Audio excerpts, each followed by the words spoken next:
Hello everyone, welcome to day 28 of 100 Days of Making Comics, round 2. My name is Jan, and today I shot myself in the foot. Yeah.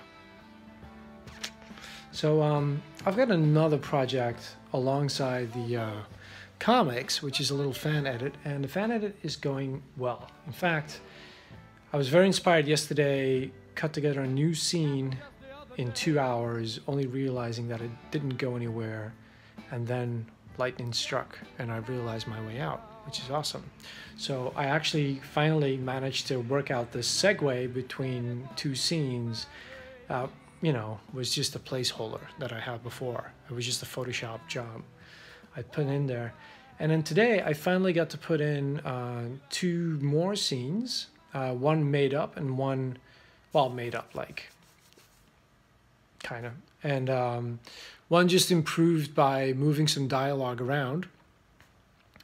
And yeah, so Trinity finally has her farewell scene in this fan edit of the Matrix sequels. But what I completely didn't think about was, came home, did some cleaning, sat down, worked on the fan edit for a couple of hours, and then I'm like, okay, so by 9 o'clock I'm gonna get started on the comic. Hit render, which is going to take 5 hours.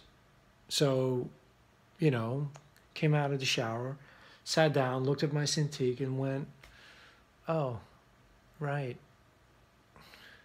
It needs the computer too, because it's not an iPad.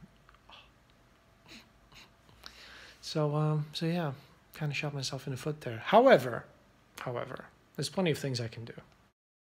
For example, I could start enlarging some more thumbnails after page 25. I can continue there.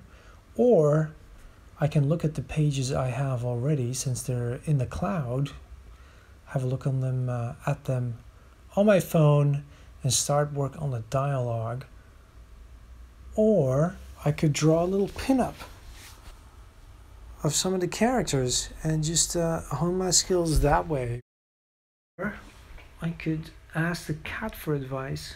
Cat probably says, no, stop playing with that. Stop playing with my Cintiq pen, they're expensive.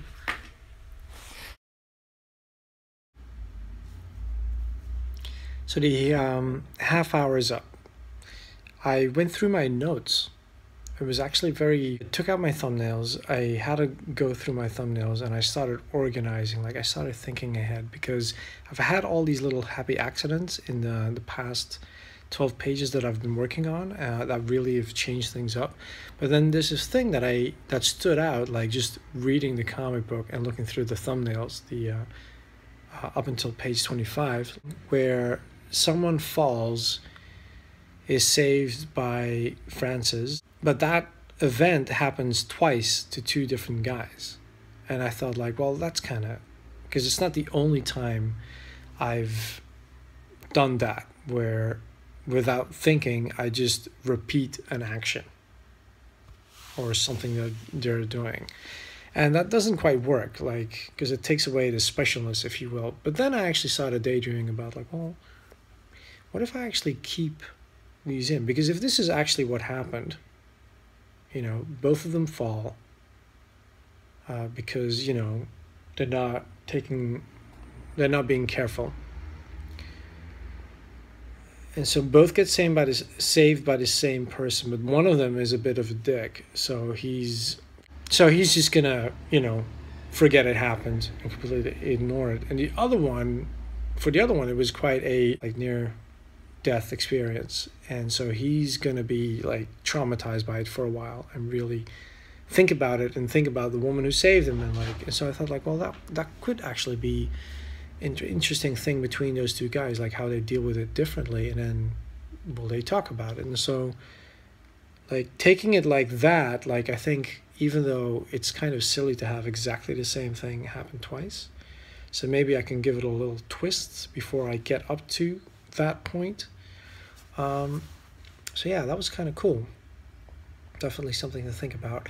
And then the other thing I did was I started writing down some more just ideas, like random sentences for dialogue, just to get started. But most of it, oddly enough, was not for the stuff that I've already been doing. Like that is kind of like a block. Like I need to sit down for this one. But then for pages that are coming up, it seems to be flowing a lot more easily. And I think it is because I am taking the Gazbot approach of doing several laps through the comic, you know, like rough pencils, rough inks. Then it's going to be like the dialogue, and then some more color, and then like, you know, larger size paper, like getting closer to the actual finished art, like doing these laps. And I think because it's not like this is going to be the page right now and I'm going to do it in one go, but because I feel like there's several tries before that finished page, I'm a lot more laid back about it this time around, and that feels good, and I like that. That's it for day 28. A little bit of bookkeeping, a little bit of note-taking, lots of just rereading what I have, which is also important to stay on top of things, and a little pin-up for you guys to look at. See you guys tomorrow when I'm more on top of it, as in, you know,